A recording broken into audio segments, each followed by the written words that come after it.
There is a photograph taken in 1941 that tells you everything you need to know about how global power truly changes hands.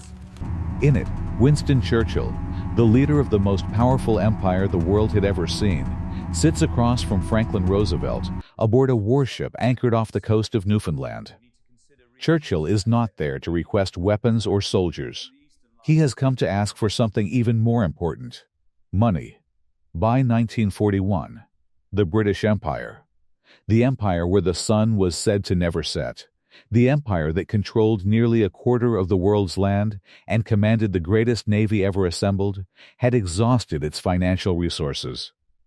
And the man seated across from Churchill, the president of a country that had been a British colony less than 2 centuries earlier, now possessed all the bargaining power. That single meeting represents the greatest shift of economic influence in modern history. The moment global leadership moved from London to Washington, from the pound to the dollar, from the old world to the new. But this transformation was not the result of one defining event. America's rise above Britain was never about a single dramatic turning point. Instead, it was the outcome of a slow, determined process that unfolded over more than a century, driven by industrial expansion, financial innovation, 2 devastating world wars, and a series of carefully planned economic decisions that gradually brought one empire down while lifting another to the top. And that is what makes this story so remarkable. Britain did not lose its position simply because America became more powerful. It declined because the very system it had built, global trade, naval supremacy, and financial dominance, was steadily turned against it, one step at a time, by the nation that had mastered its methods better than anyone else. So, let's go back to the middle of the 19th century, when Britain's supremacy seemed absolutely untouchable. In 1851, Queen Victoria opened the Great Exhibition at London's Crystal Palace. It was an event unlike anything the world had ever experienced before. An enormous structure of iron and glass stretching across Hyde Park, showcasing more than 100,000 exhibits from nations around the globe. The message was unmistakable: Britain was the industrial center of the world, and every other country was simply its marketplace. And the evidence fully backed that claim. At the time of the Crystal Palace exhibition, Britain produced nearly half of the world's iron and consumed more energy than the United States, France, and Germany combined. Its factories manufactured textiles that clothed entire continents, while its shipyards built the vessels that carried goods across the world's oceans. The pound sterling stood firmly as the world's unquestioned reserve currency. And the City of London functioned as the center of global finance, providing capital for railways in Argentina, factories in India, and mines in South Africa. Britain's economic success rested on a strategy that had served it exceptionally well for generations: free trade secured by unmatched naval power. The Royal Navy, by far the largest fleet in the world, secured trade routes, defended the colonies, and kept rival powers under control. For any nation hoping to take part in global trade, the path always led through London. The thought that a former farming colony across the Atlantic, a nation that had only recently been torn apart by civil war, could one day outgrow this empire would have sounded ridiculous. But across the Atlantic, something remarkable was taking shape, and it had been developing far longer than most people realize.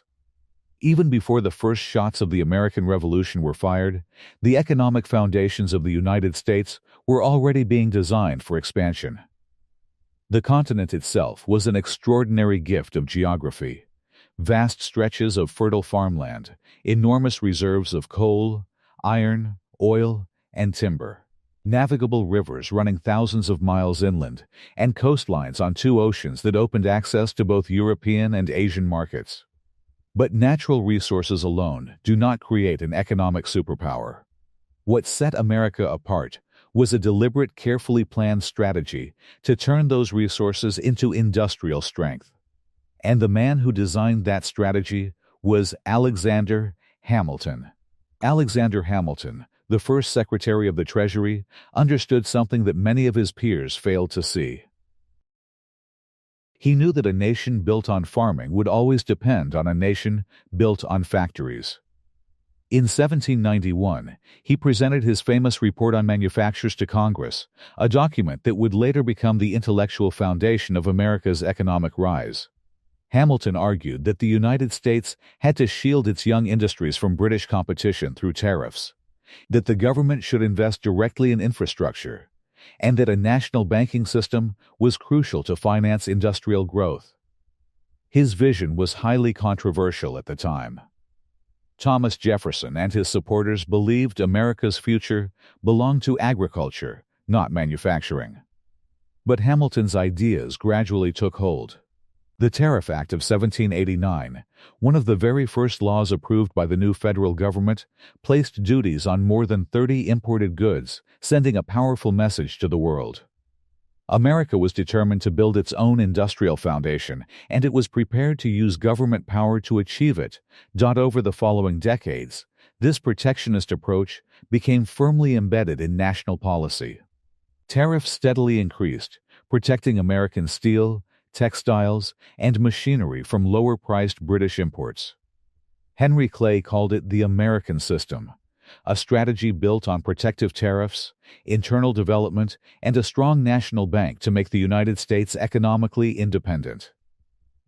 Abraham Lincoln, a committed supporter of Clay's economic vision, signed the Morrill Tariff into law in 1861, raising duties even higher to finance the Union war effort and safeguard Northern industry.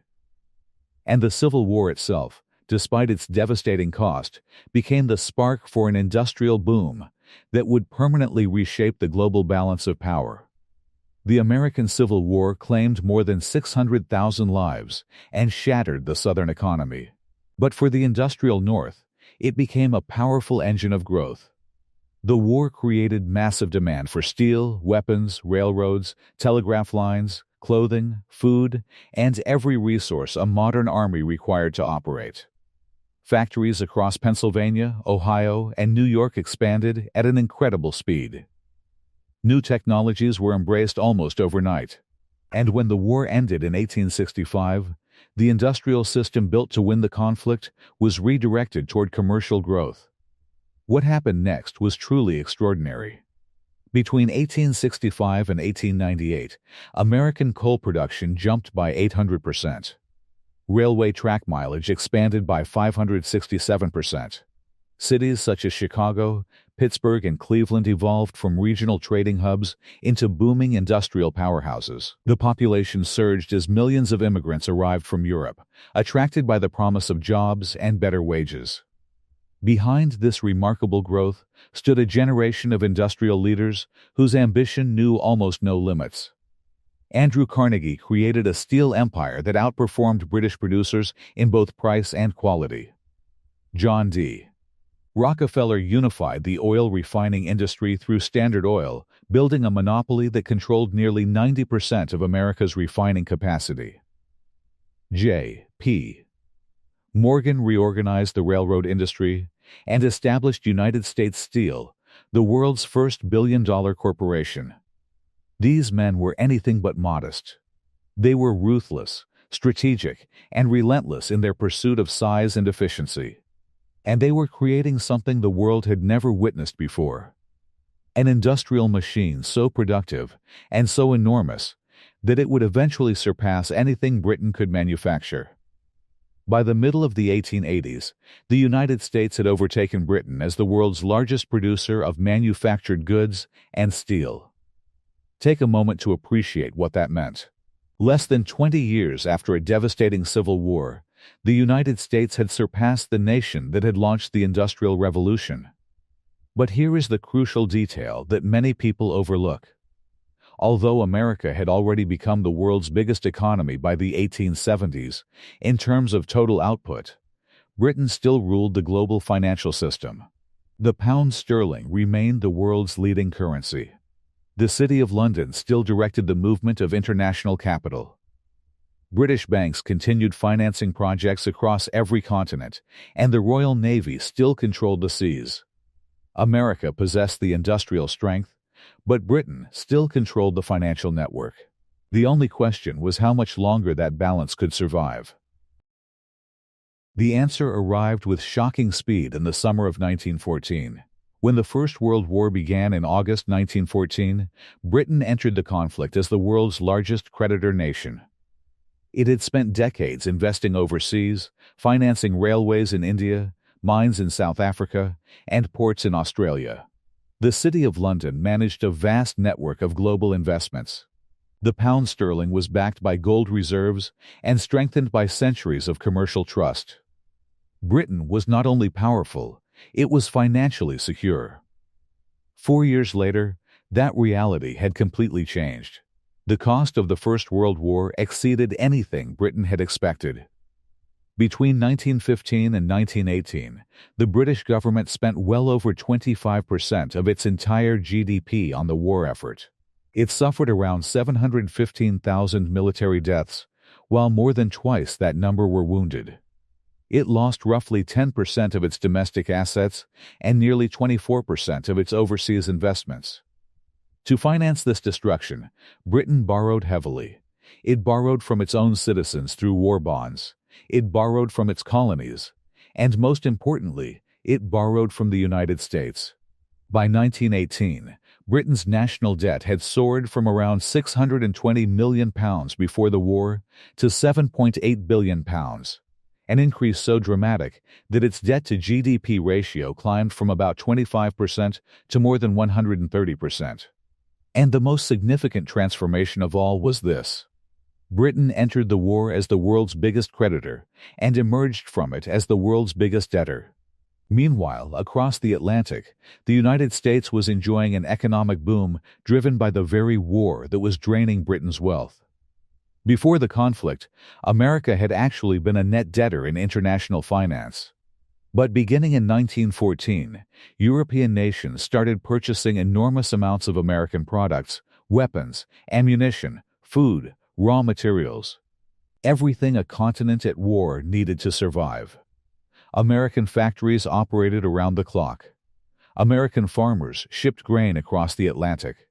American banks provided massive loans to the Allied powers. The outcome was a 44-month economic expansion that completely reshaped the global financial system. By the time the armistice was signed in November 1918, the United States had transformed from a debtor nation into the world's leading creditor. American banks now held billions of dollars in European debt. The dollar, once considered a secondary currency in international trade, had begun its long journey toward global dominance. Britain did not collapse immediately after the First World War. Empires almost never do. They decline gradually, holding on to the appearance of power long after the real strength has faded. Britain still possessed its empire, its navy, and its global prestige.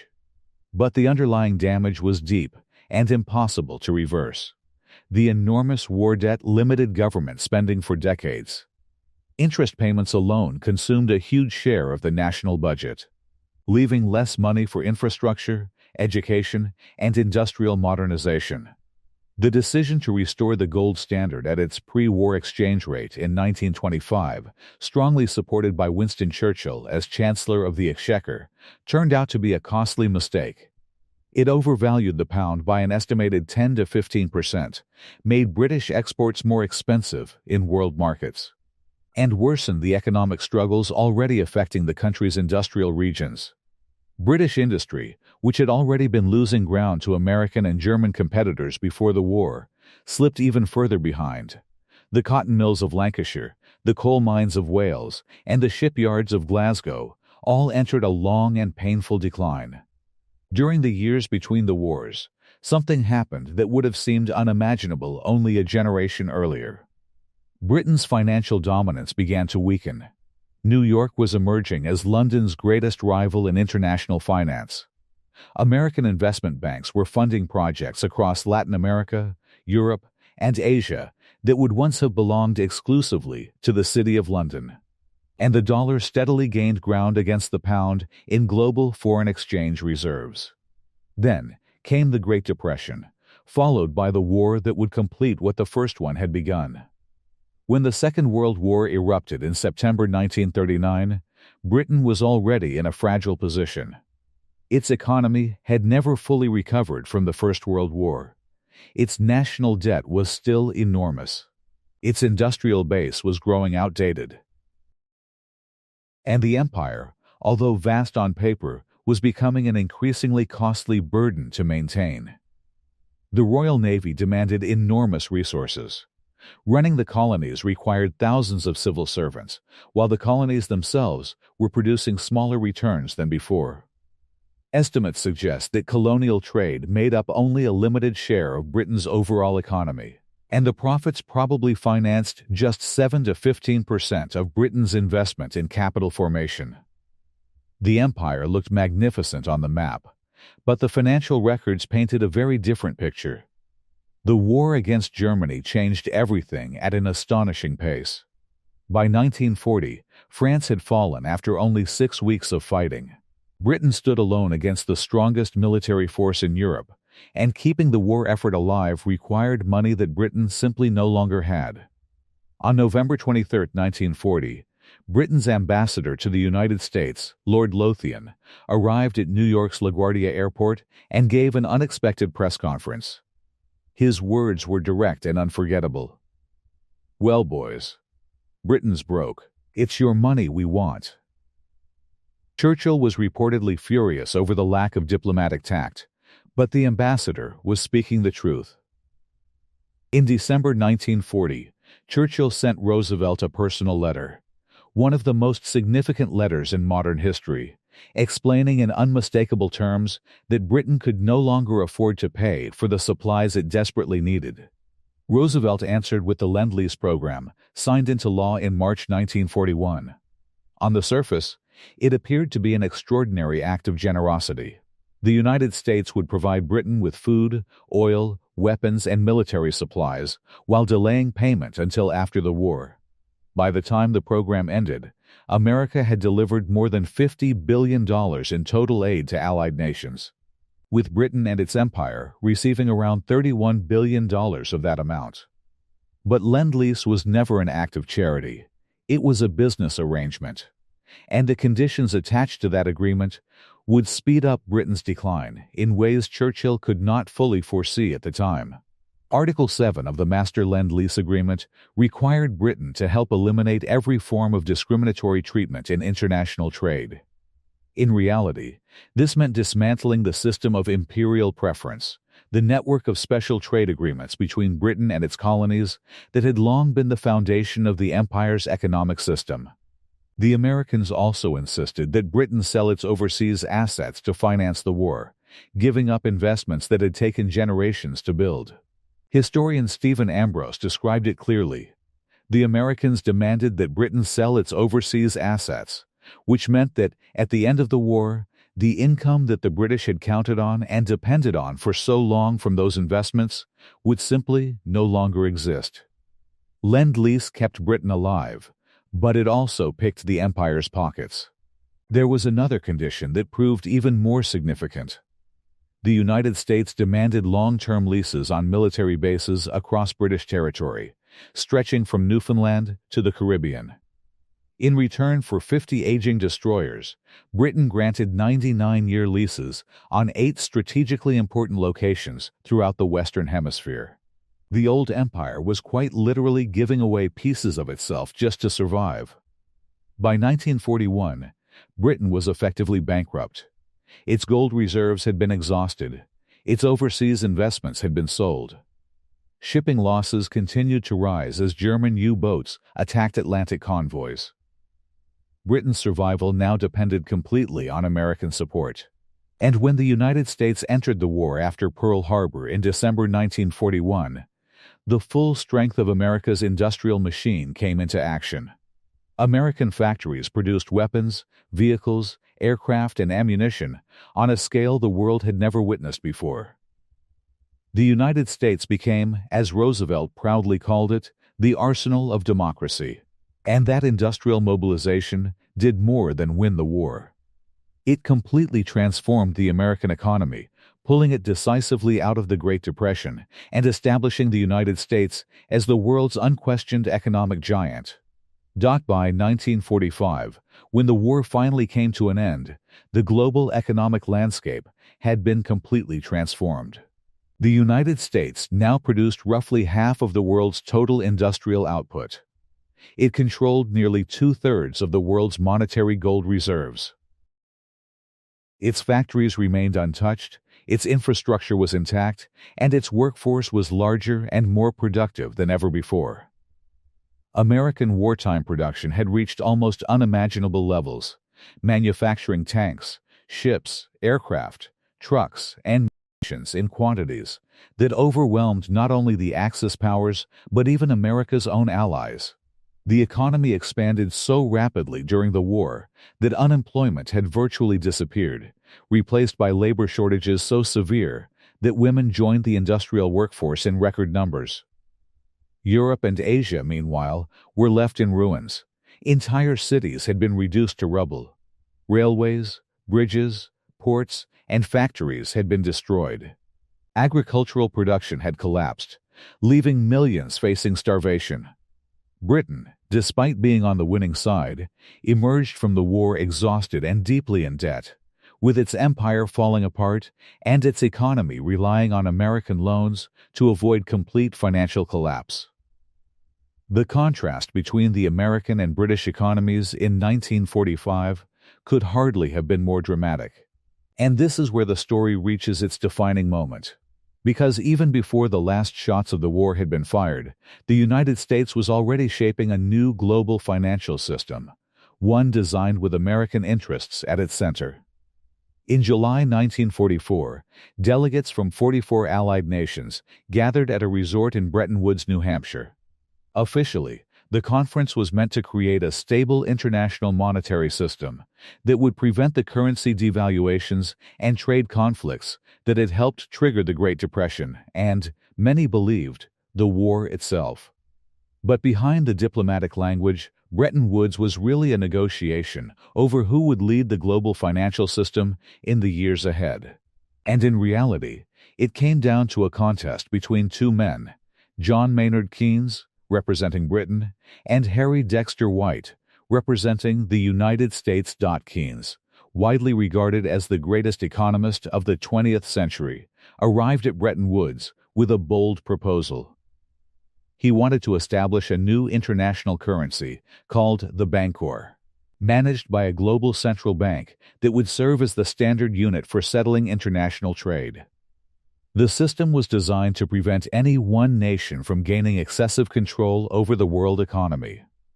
It was innovative, visionary, and completely unacceptable to the Americans. Harry Dexter White had a much simpler proposal. The dollar would be fixed to gold at $35 an ounce, while every other currency would be tied to the dollar. The International Monetary Fund and the World Bank would be established to oversee the system, but they would be based in Washington, financed mainly with American capital, and, in reality, controlled through American voting power. White's proposal prevailed. And with its approval, the pound sterling, which had served as the world's leading reserve currency for more than a century, was effectively pushed aside. The dollar took its place. The Bretton Woods Agreement did more than confirm America's economic dominance. It turned that dominance into a powerful strategic advantage. Under the new system, every country that wanted to participate in international trade needed dollars. Every central bank had to maintain dollar reserves.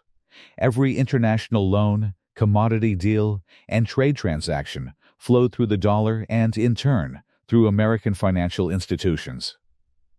Historian Adam Tooze has argued that the American century truly began not in 1945, but in 1916. The year America's economic output first exceeded that of the entire British Empire.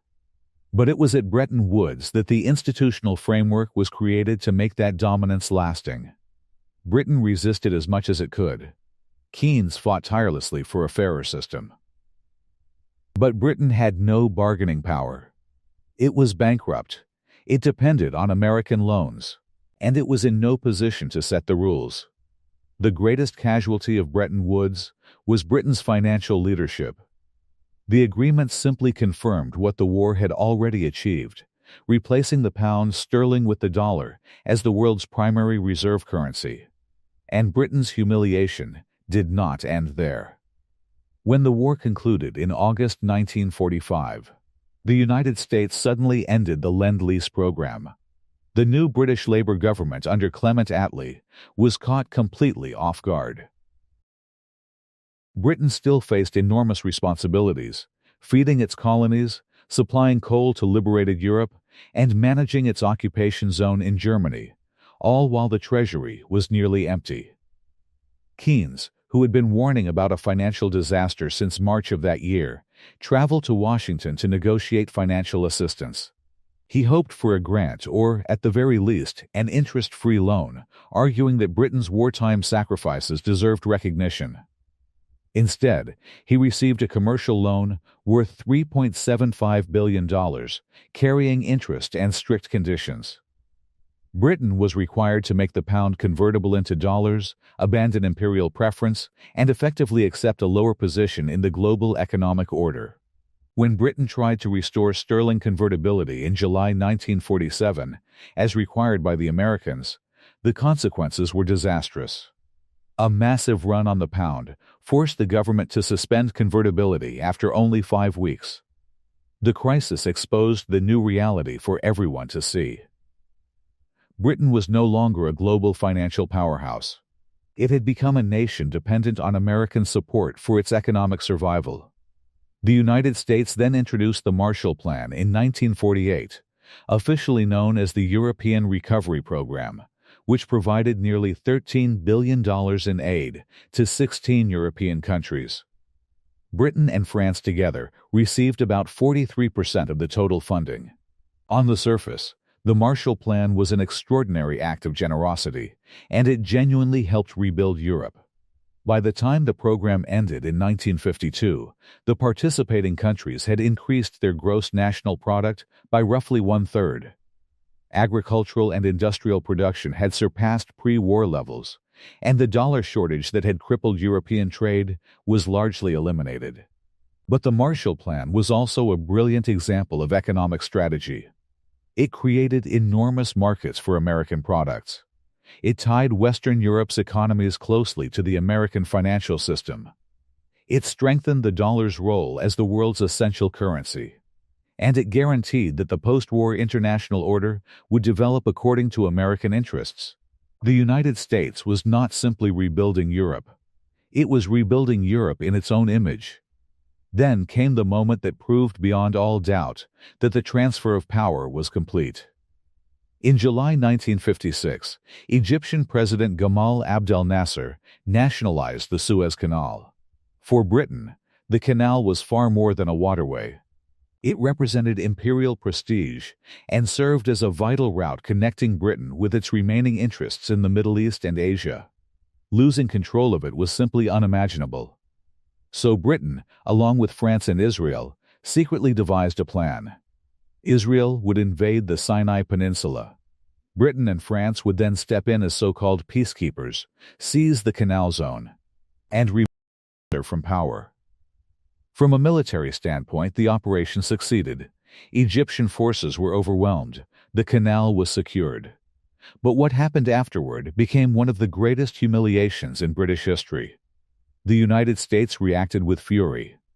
President Eisenhower, who had not been informed about the invasion, viewed it as a reckless move that could destabilize the Middle East and push Arab nations closer to the Soviet Union during the most dangerous stage of the Cold War. And Eisenhower possessed a weapon no British Prime Minister could resist. He threatened to bring down the pound. The United States blocked Britain's access to emergency IMF funding and began selling sterling on international markets, triggering a financial crisis that Britain could not survive without American backing. Within days, the British government surrendered. The troops were withdrawn. Prime Minister Anthony Eden, exhausted physically and politically, resigned soon afterward. The Suez Crisis did not simply end a military campaign. It shattered an illusion. It proved beyond question that Britain could no longer act independently on the global stage. It could no longer project military power without American approval. It could no longer maintain its position through force when the nation controlling the financial system refused to support it. As Prime Minister Harold Macmillan later admitted, Britain was, in his own words, no longer a great power.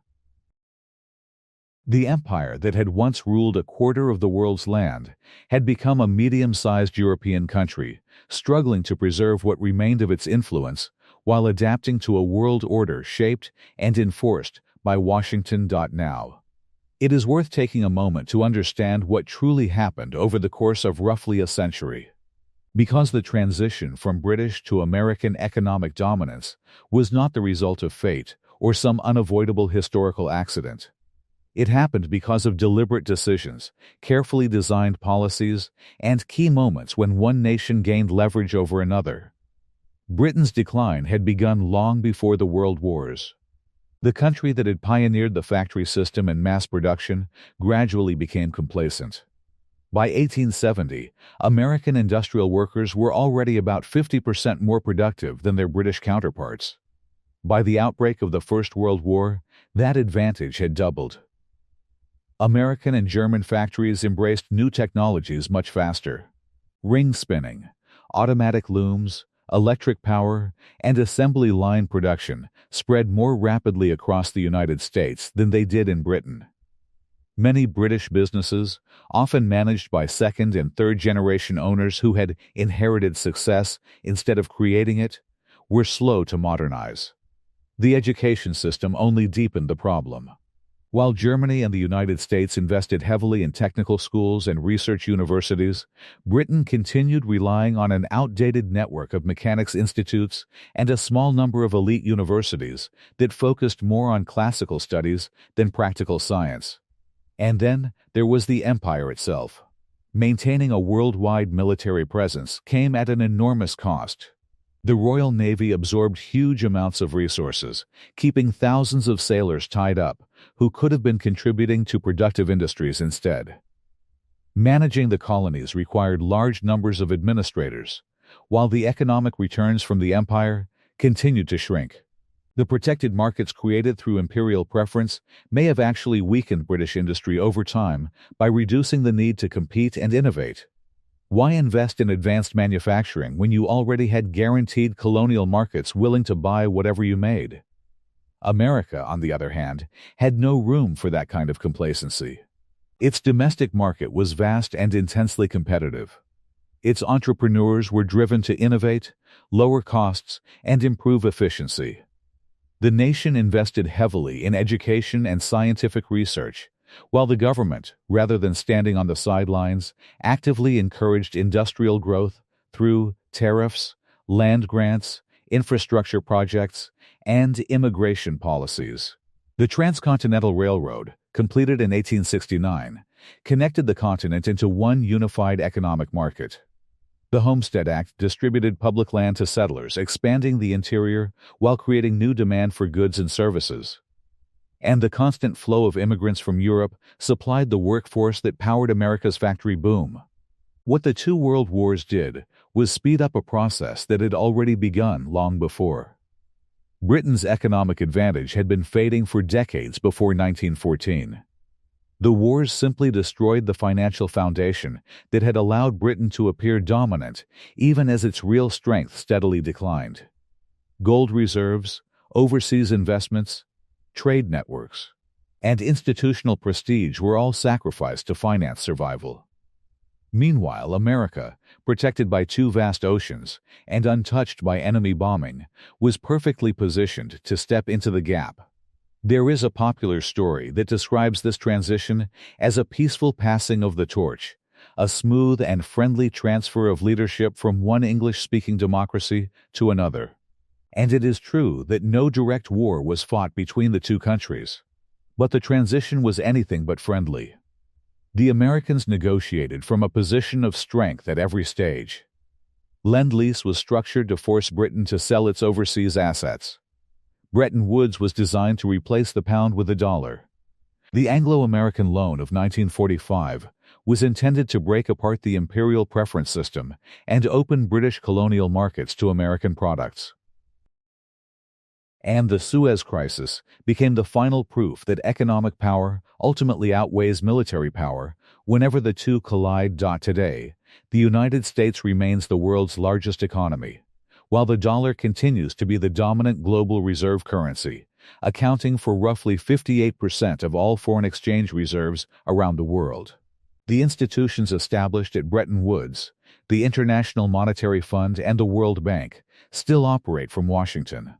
American financial markets continue to influence the movement of global capital, and the foundations built during the middle of the 20th century, America's industrial strength, financial system, and institutional influence still shape the world we live in today.